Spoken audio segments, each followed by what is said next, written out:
Hey there, Jen and Tiff here with Megan from Hana Collective. She is from Nashville, Tennessee, and she makes handmade, lightweight clay earrings. Hi, how are Hey you, Megan? guys, doing well. How are you? Thanks for having me. We're so glad to have you. This is our first episode with a live person other than Tiff and me In season two, season in one. season two. So we are ready to conversate and have some fun talks. Love it. Yes. Yeah, if it was a little bit later, we could have done our drink of the day too. But I don't think 11 in the morning. If I started right now, I wouldn't be able to do anything else all day. So My drink right now is coffee, but I don't know if that's unique to you as well. Yeah. Holding up the coffee glass. give your shout out, Jen. What coffee are you drinking? Parkville coffee. It's the best. Espresso blend. She has an espresso blend that I put over ice on warmer days like this. And Love oh my it. gosh. Oh, it's so good. And I just add a little bit of milk because it needs nothing else. That's so cool. Yep, it's good. Do you have a coffee of choice, Megan? So there's a roaster out here called Black Press Coffee, and one of my family members works as their director of operations. So I love to go there and kind of work remotely. They have three cafes throughout more Hendersonville and Gallatin, which is right next to Nashville. And it's just a fun crew of people that work there and good coffee. So I made some at home in my Chemex. Awesome. We'll see if we can. Obviously, don't want to sway you because you have family connections, but we'll see if we can send you some Parkville coffee Yeah. from the market. I would love that. I enjoy coffee, so I'd love to try hers out. Yeah. The owner's amazing. She also writes books and she has Ooh, a cool. little library up in this little loft area of her coffee shop. Ooh, I And love yeah, that. Yeah. Yeah, and her library is all women, not women, but it's all indie authors. So they're all small authors, a lot of them from Kansas City. She herself has 7 novels. So Yeah. cool. yeah. So, so tell us, let's start out. You were telling us where your name came from. Hmm. Let's Yeah. share that out because I that's so in line with our mission that I love it so much. Great. Yeah. So Hana Collective, I know it's spelled Hana in kind of our English language, but it comes from the Hawaiian root. Hana means craft or work. And I just loved the idea of my name meaning what I want to purpose my business to be about. And so Hana Collective is a business that I hope to collaborate with many other businesses, especially small ones who want to do things like maybe have their art on my earrings, or we could have a box of goods to give to moms for Mother's Day, or just collaborate. I love supporting other people. I'm a big proponent of we're not competition, we're in it together. And so I love the idea of crafting and working together collectively. So Hana Collective. I love that so much, especially because you put so much thought into it. So many people just are hey, I make t-shirts, so we're gonna be T-shirt and Co. Or I mean, Yeah. no, you put so much thought and you put so much intention. Mhm. And your branding is so pretty and on point, which is also rare with newer businesses. Usually you get, branding that's kind of all over the board. Yeah, I just wanted to do it well if I was going to do it at all. And so I'm very intentional when it comes to earring design and the craftsmanship. Like if it's not done well, I don't want to produce it or put it out there. Um, Yes. so whether that's perfectionism for the win or just good business, who knows? It's good business. And that's one of the things that honestly drew me to your earrings. I'm like, oh my gosh, these are amazing. And the coloring and the picture, I mean, everything, the branding and it all. And then of course, once we started conversating, through IMs or whatever, I mean, just the word collective in your name and the way that you right away spoke about wanting to work together with people. Mhm. And that's definitely what draws to you. That's awesome.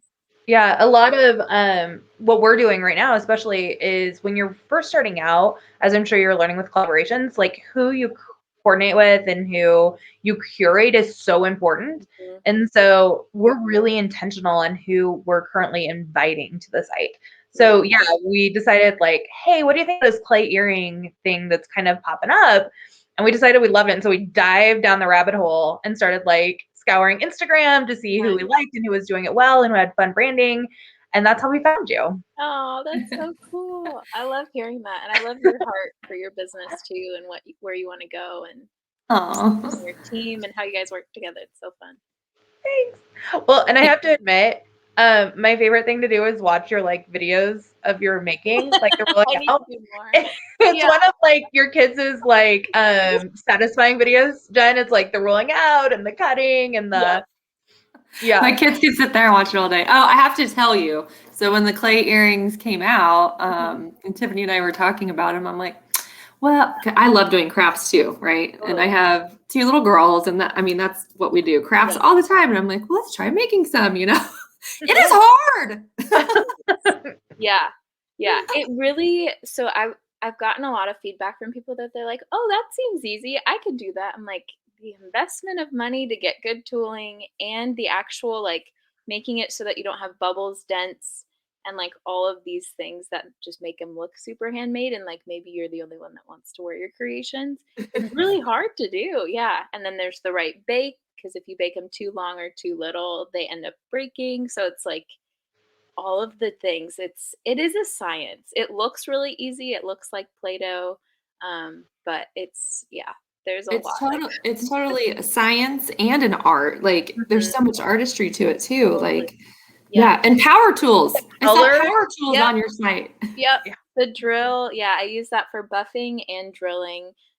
Some people will do like a pin in the soft clay and use that for a hole, but I find that sometimes it like indents it a little too much and bends the clay. So I like to do, once they're baked, I actually like drill the holes. So that is awesome. Yeah. So like each hole that you see on this is hand drilled, which makes it a little intimidating when it's like you have to get the center. Like how do exact spot? Yeah. Graph paper, like doing little geometry things.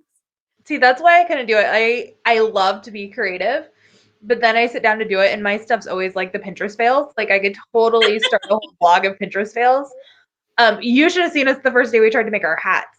I mean, it was like it took us 8 hours to make 3 because it was, and it was mostly my fault because I try to I got things off center.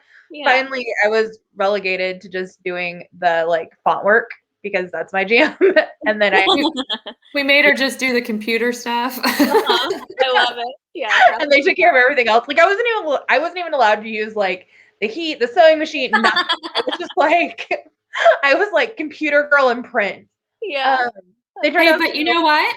I can't do the computer stuff and the graphic designing and all the stuff you do. So that's a good thing too, Tiffany. Whatever. But so that's why I think I'm amazed because like watching you merge the colors to do like the patterns and the designs and like that's the cool part. I mean, obviously you can see the difference if things are like rippled and all of that. But watch, like from my standpoint, sitting there and just watching like the color merging, and that's amazing. It's fascinating, yeah. And I feel like you just touched on something that's a good like small business lesson and just life lesson. Like anytime you start something new, you really are investing in not only the tooling, but also there's a skill that comes from practice and a skill that comes from time and care and intention and learning and commitment to that. And so it's really like a gritty process of not giving up and of saying like, well, if it's not where I want it to be today, if I continue and I learn and I just like, learn from my mistakes, then I can do better next time and be better, whether that's craftsmanship or like my side of the thing is like the business side, I could use more help with when it comes to like accounting and like all of the different, I love creating, but then I can do the math side, but there's just always more to learn and like seeing it as a learning opportunity instead of like, I have arrived and I am a business owner and that is a feat because that is. But it is absolutely.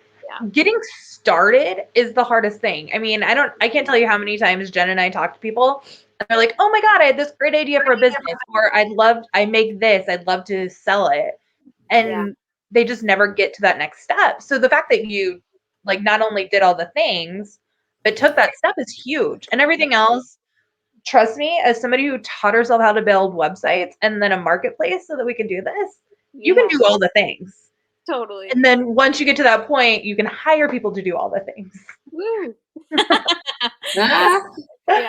I was on a mastermind call yesterday that we do with some of the women who've been on the podcast, and it turned down into like LLC versus S corp versus tax benefits, and I was just like overwhelmed. Awesome. So my to-do list, I have a thing called the parking lot, which is like the goals, things that I can't do immediately, but it's like new accountant, need an accountant. I can't handle all this stuff. It was like so overwhelming. Yeah, that's awesome. Yeah. And people love to help one another out, you know, like there's something about being able to like support another business by doing your business too. That's so meaningful and just helpful because we're not made to do it all. It gets when we try. Yeah, and the skill set you have for being creative, I mean, coming from my standpoint, like the graphic side and creating and planning is not the same skill set you need for social media or for accounting or legalities or any of that jazz. Totally. Sales. Like the difference between creation and sales. Sales kick my ass. I'm not gonna lie, because I'm always like, thank you for buying my thing. Like, my goal is to like promote and like, yeah. I love live events for that reason. I think I haven't necessarily cracked the code on how to promote my product well enough online, like words wise, because I tend to be pretty to the point, like this is what this is, or I'll be like over the top. Do you watch New Girl? Yes. So I'm forgetting his name. I know his name. He always has jokes that are either too much or too little. Winston? Yes. I was like, what is his name? I was thinking Hanson in my brain, and I was like, there's no Hanson on the show. Thanks. Now I'm going to think Oombop all day. Yeah. But I feel like I am him. And so it's either over the top where I'm describing my earrings as like a sweater that you never want to take off because it's so comfortable and they match everything, or it's like hypoallergenic clay earrings, like a little too little, you know. So yeah, there's a happy medium. Yeah, totally. The thing that surprises me the most about clay earrings and is how lightweight they are. Like when you think clay, or I don't know, you automatically think something heavier or something. Totally. So lightweight. Yeah. Like, I had someone. Especially because you can do like those super cool statement earrings without like tearing your earlobes, which I think mine are like super stretched out from, years of dangly. Totally. Yeah. I had someone come to the booth last weekend. And I was like, they're lightweight. And she picks them up to literally see. She was like, I just got to check out what your definition of lightweight is. And she's like, they're pretty light. Yes. It's not just false marketing. Like, really it's totally not. It's not what you expect. Yeah. Totally. Oh, wait. Did you say someone came to your booth? Was there a live event? Yes. Yes. So there's been a couple in the area. This one was at a really cool venue called Mercantile on the Square in Gallatin, Tennessee. A girl named Jess runs it, and she is a phenomenal human being, and then also has like a lot of vendors throughout the space. And so that was my second event. And then East Nashville has like a market. It was my third.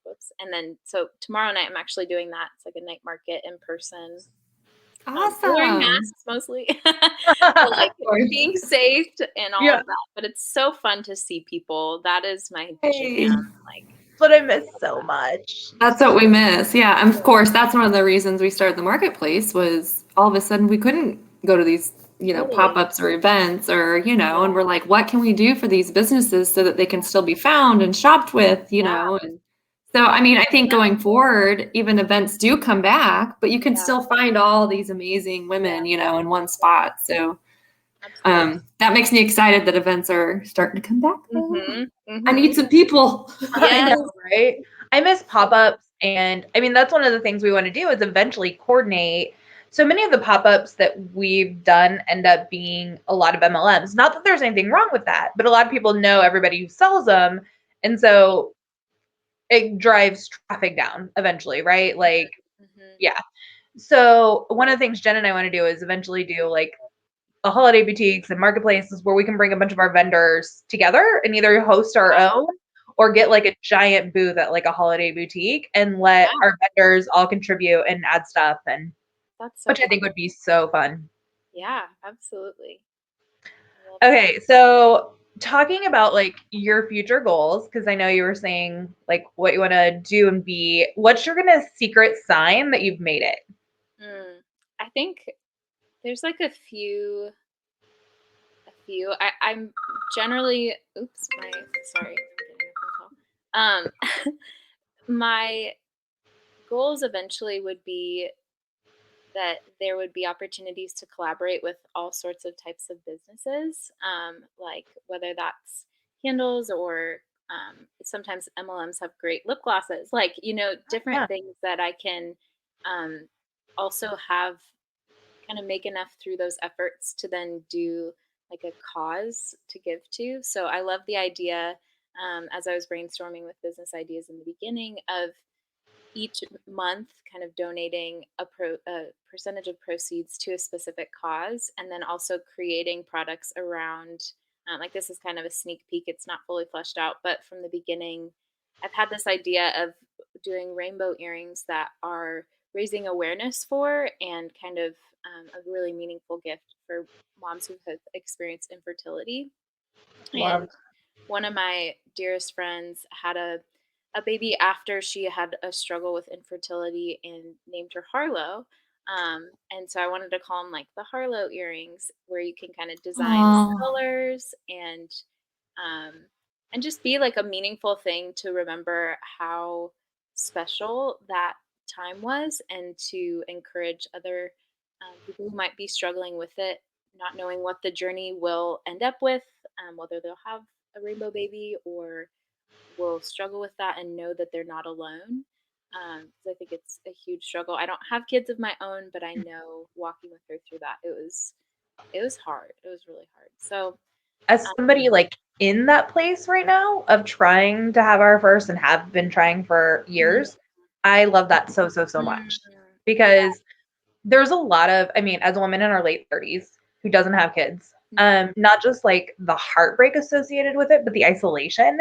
I can't tell you how many times I'm with my friends and or I get like I'm not a part of the conversation, or I can't be a part of the conversation, or people literally say you'll understand one day, or you don't understand because you're not my mom, which I can't tell you how even more isolating and hurtful those conversations are.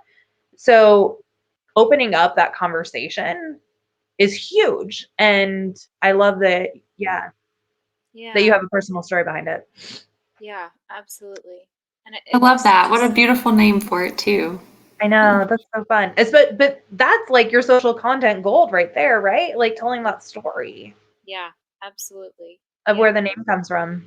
Yeah. So when I think about making it, I just think about being able to like create things that are meaningful for people, and then being able to invest in causes that further propel like life change and life transformation, because it's art, and it's consumeristic in its nature because we're shopping, but I want it to be meaningful.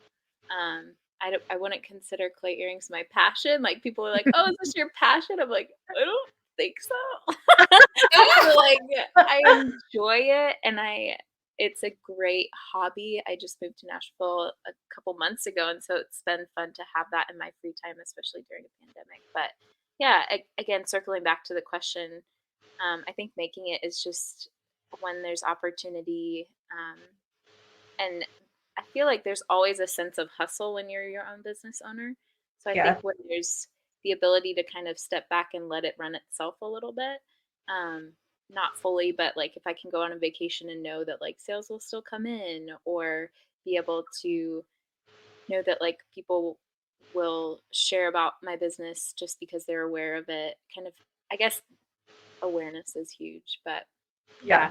I think sometimes I'm like, well, this many souls or this many followers, sales, not souls. Hey, I mean, souls equal sales. They're connected. It's fine. Right. They're connected. You're a follower and you're a sale. Yeah, that's You have to have a soul to have a sale. I mean, to make a sale. It's fine. soul sales. Yeah. There you go. Ooh, that could be a thing. Hashtag soul sales. Like, There you I'm go. capturing souls. Yeah, right. okay, well, that got creepy fast. I was thinking more like buy it for your soul, like give back, like feeling good, not like Yeah, there you go. be a soul sucker, but you know. There you go. Yeah, there you go. There's some branding marketing.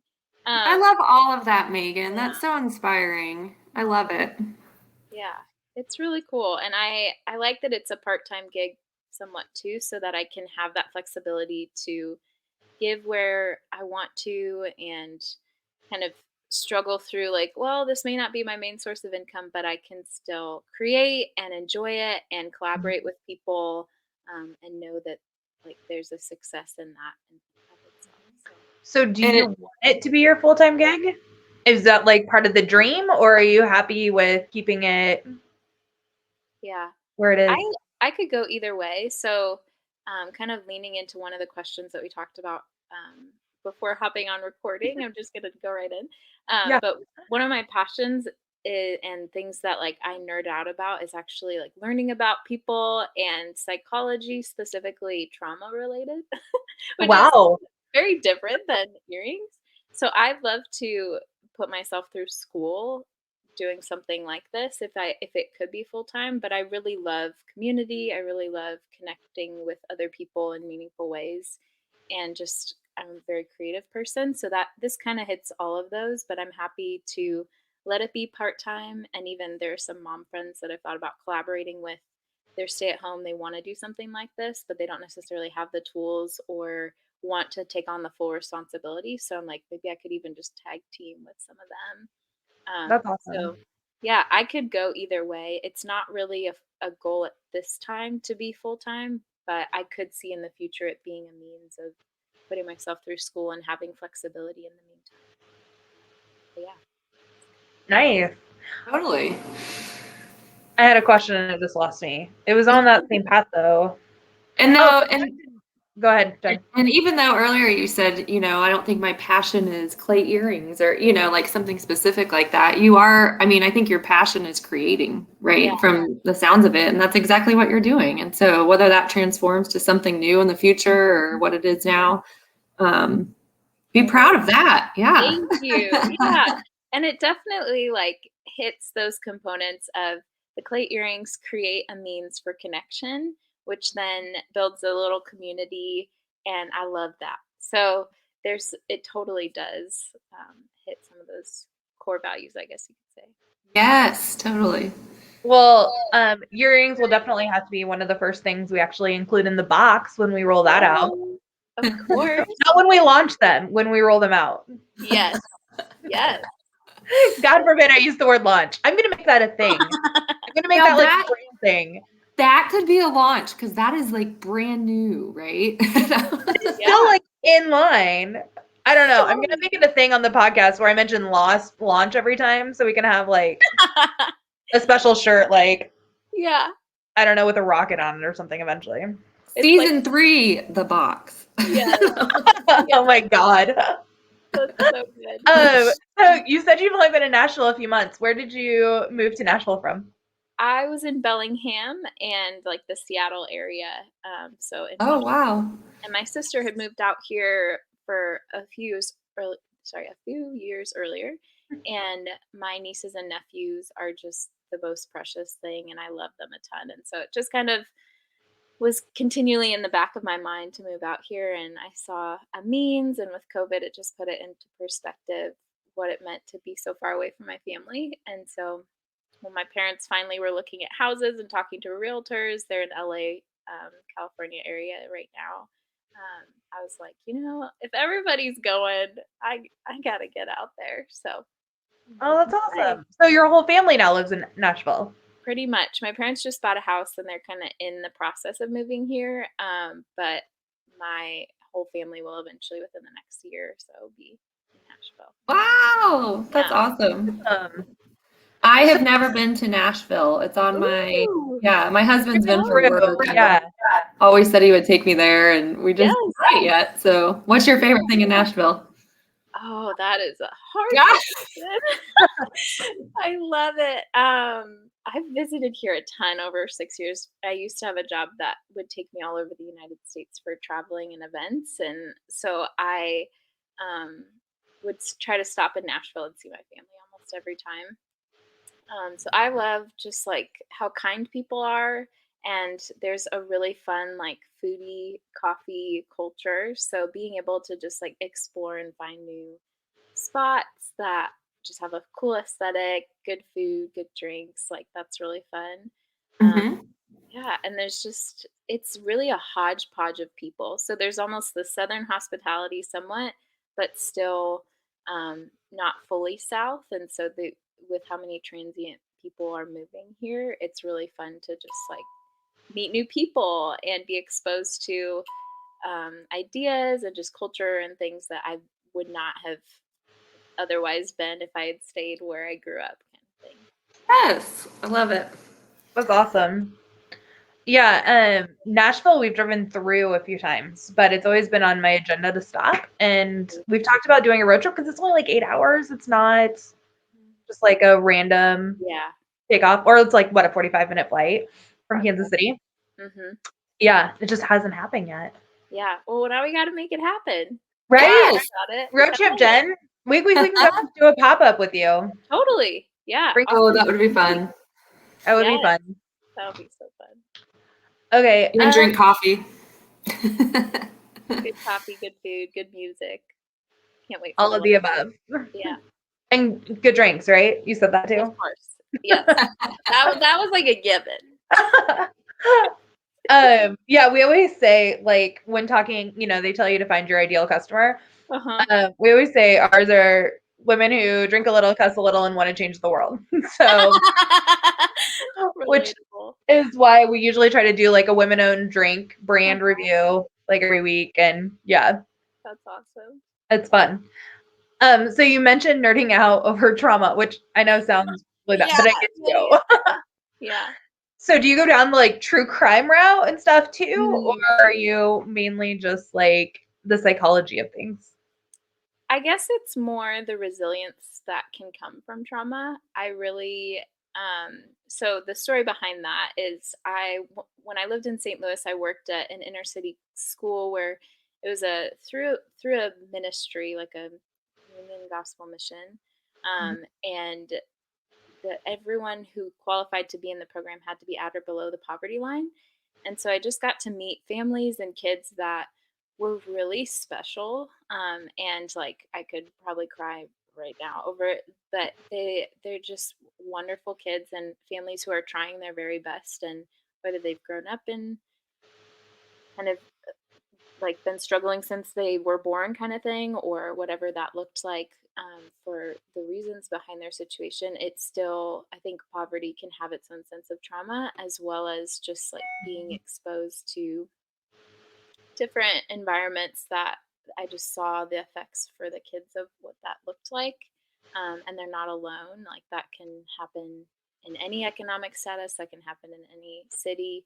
But yeah, I just saw how much it originally started as a desire to go back to school for music therapy, because I saw how much music didn't provide any level of shame for the kids. Like sometimes with numbers or with colors or with art, kids had a certain sense of like, I should be better, or they'd look at their neighbor and be like, I'm not as good as them. And there was always that sense of like comparison. Yeah. Whereas with music, whenever we had circle time or games that involved it, they were all in, had fun, let loose. Like there was almost an unguarding nature to it. And so I just love the idea of using that tool to help a kid kind of with preventative measures related to trauma. So they had like a passion or a hobby to kind of have as an outlet in their journey. And there's some really cool stories out of St. Louis too, of like a music therapist at a children's hospital helping cancer patients write songs about their experience so they can process and have connection and put to Wow. words. So this is getting really deep, but it's Yeah, I'm like, really, it's super cool, the work that's been done, and I think so I just love specifically the idea of kind of early intervention, and there's this study that's called epigenetics. I'm literally nerding out. That's But why the question is, what do you nerd out about? yeah, and epigenetics is like you carry the experiences. I could be saying this wrong, so Google it too. But you carry the experiences of your family line in your genes. So Up to 7 generations, right? yeah, I believe that's what it is. Yeah, and um, so just the idea that like your grandparents' trauma from the war eras is stored in your body, whether through anxiety, depression, like all of these different things, but yet you still have the power to learn ways of kind of treating that, I guess you could say. So if you learn how to manage your anxiety or kind of what helps your depression, and then teach that to your kids, because they will most likely learn that or have that in their genes too. It's there's a resilience factor to it, and so I just am all for the stories of people who have felt like there's no hope, are super broken down, and just have a sense of defeat, that are able to see the grit and the perseverance and the hope that can come from just like continuing on and finding meaning in the grief ridden circumstances. So I love, yeah, just learning about how the body works, how the mind works, who people are, the spiritual side of it too. Like, I just really have a more of a passion for like seeing lives just be able to flourish. And so, yeah, Yeah. that's my 30-minute spiel on trauma. Oh, I think it's so very interesting, and Yeah. it's part of probably why you want and you vibe off of connections and what we were talking about earlier.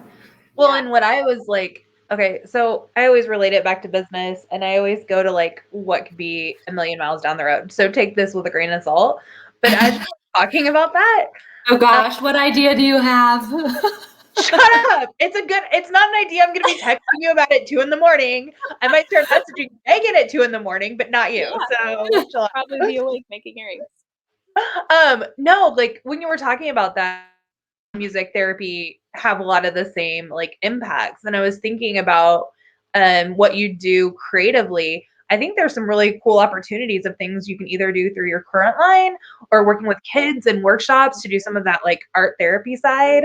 Yeah. Like that could be a really great like nonprofit arm or even for profit that has like Mm-hmm. or hiring only women below the poverty line to help you create when you get to a bigger stage. Or I think there's a lot of really cool things you can take about your nerd factor Yeah. and work into your business to give it that purpose and connection too. Yeah. I love that.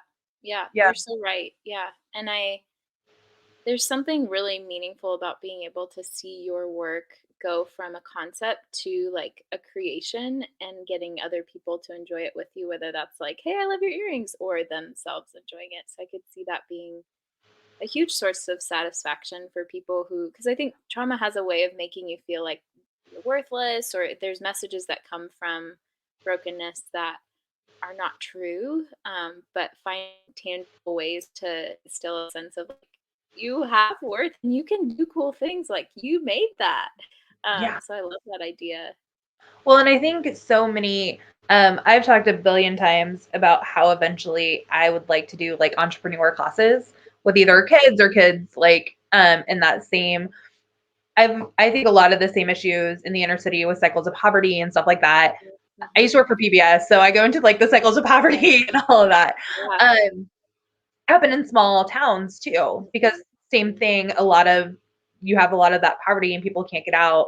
You might not have a lot as much of the violence factors, but you have a lot of those same economical issues to overcome. Yeah. And so I think it'd be so cool to show these kids like, hey, look, I make these and I sell these and I've created a business, and like showing them how to do and going through the craft stages and like helping them realize, that like these passions and these outlets could also like lead to a way to a future. Absolutely. I love that, having practical skills for sure. Because I do think there's something about child development where being exposed to new things and getting to figure out who you are as a person, like you learned when you were doing your business. You do more the graphic technical side of thing, graphic designing. And then Jen, you do more of like almost the customer service. You have blended strengths, I'm sure, but just kind of having those opportunities to be exposed to new things so that you can figure out more of like, oh, I'm more analytical, or I'm more this way, or maybe you're both, but you kind of get to see that fleshed out when you have new experiences. So it's super valuable for sure to give exposure to that. Yeah, I love those. Yeah, thank you for sharing. We've definitely gone a little deeper than we usually go. I love it though. I totally love it. I love it. Yeah. I think that's all about part of the journey of creating a business too, is just learning about yourself and, what you are good at, I think we're still learning it every day, and especially like the redundance of stuff too, and what you like doing, comes a part of it as well. So yeah, it's all just part of the journey. It really is. Yeah. Well, and I think something else, gosh, I was like reading the questions, so I forgot what I was going to say.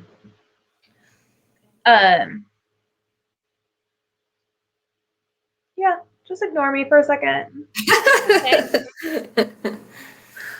Okay, so that's what it was. If you were going to talk to other women who want to start diving into creating something of their own, or somebody, who has an idea, what's the one piece of advice you would give them? Oh, that's so hard to do just one. I mean, it can be a bunch, but your top piece of advice. Yeah.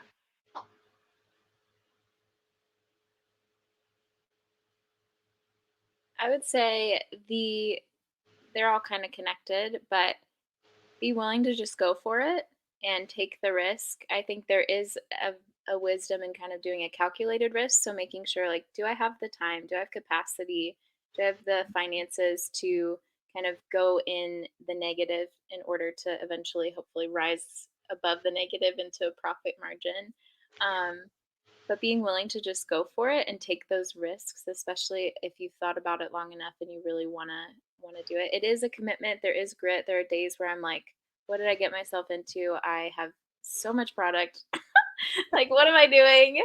There's people that are just so much better. So I think that touches on, it's not competition. It's about your own creative outlet. So getting into it for the artistic and learning process part of it versus just about, well, someone else could do that. I could do that too. Like, there's really a sense of community, I think, among claymakers. And I think it can be hard to be like, well, they're making one similar to mine, but you have different people that you're reaching. You have a different style that you bring to the table.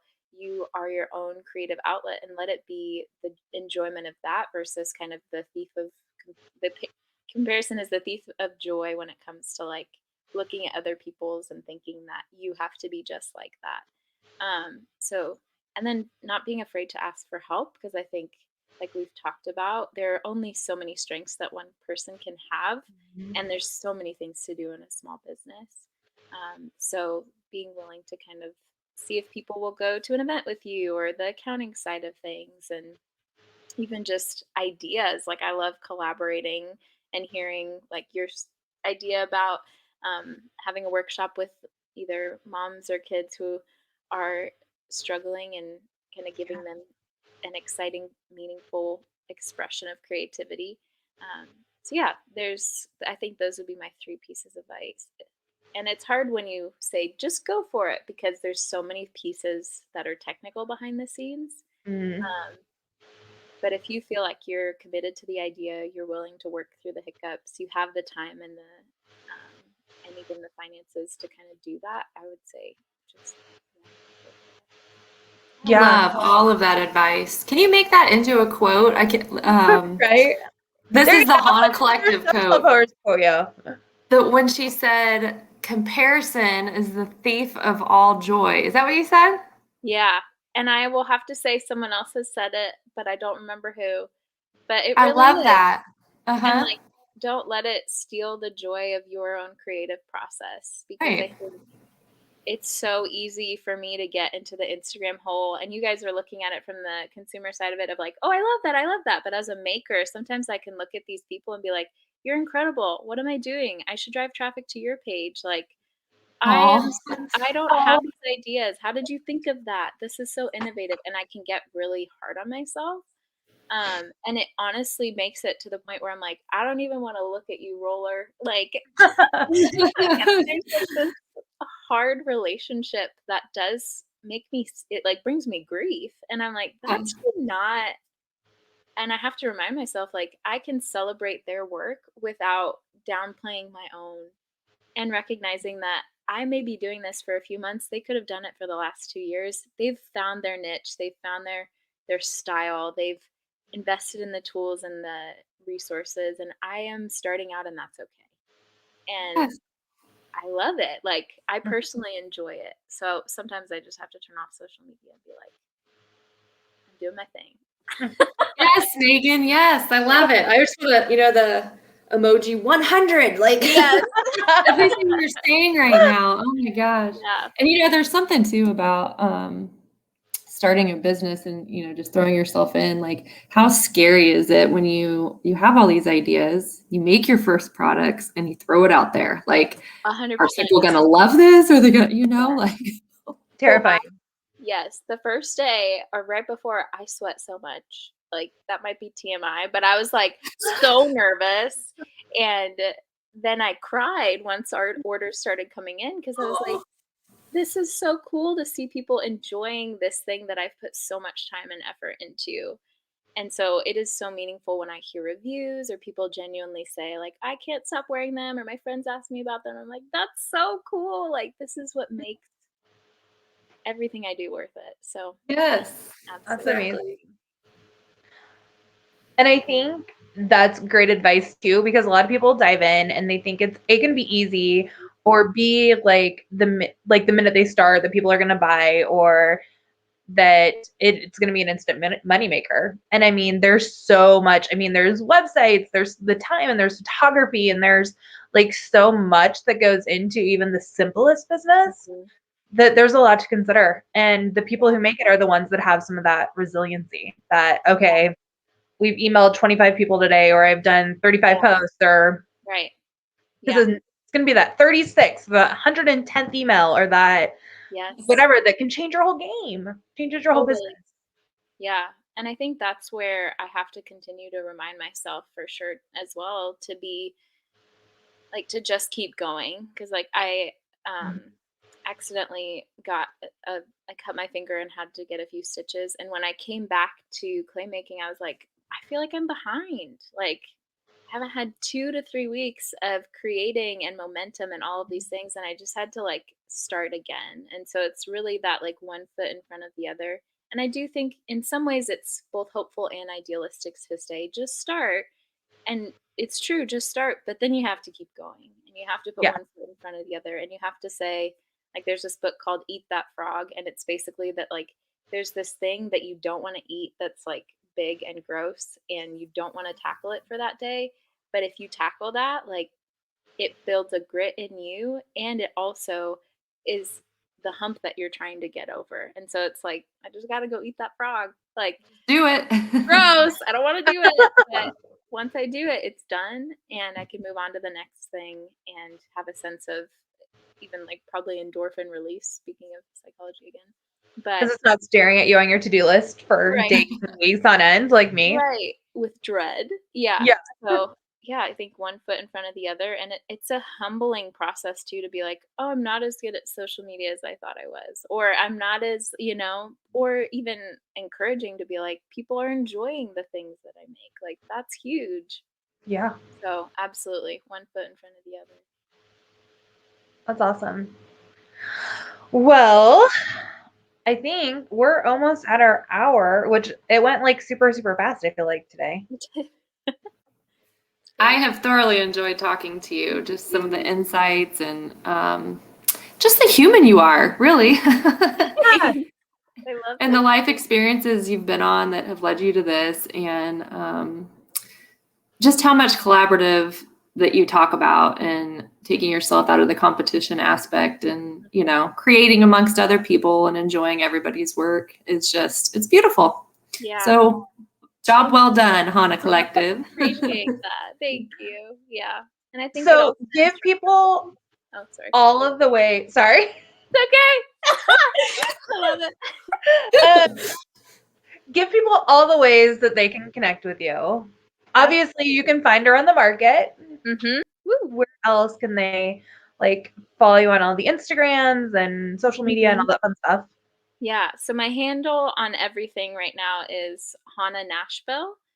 So that's on Instagram, Facebook, and I don't know if you can edit this out. Etsy. I don't know. It's okay. Obviously, so, we encourage you to come to the market instead, but yeah, absolutely. You should shop the market. But yeah, it's mostly just Facebook and Instagram. I do have a TikTok. It's not as updated.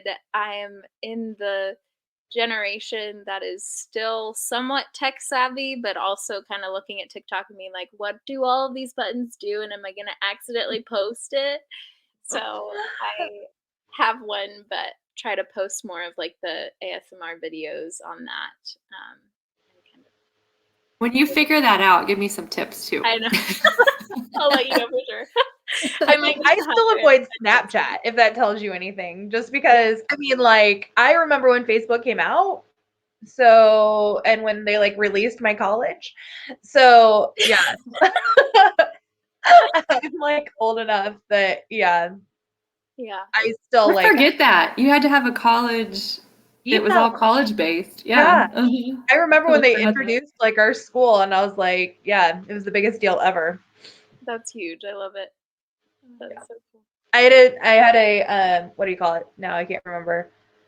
It was YouTube or Facebook versus MySpace. Yeah, so I had a MySpace. Oh, MySpace, yeah. Yeah.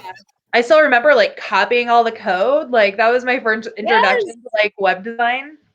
Totally. Yeah. Making the videos with the music. I mean, we were TikToking, like totally. We were TikToking before TikToking was cool. Yeah, absolutely. I don't even know if TikToking is like if that's like an accepted like phrase.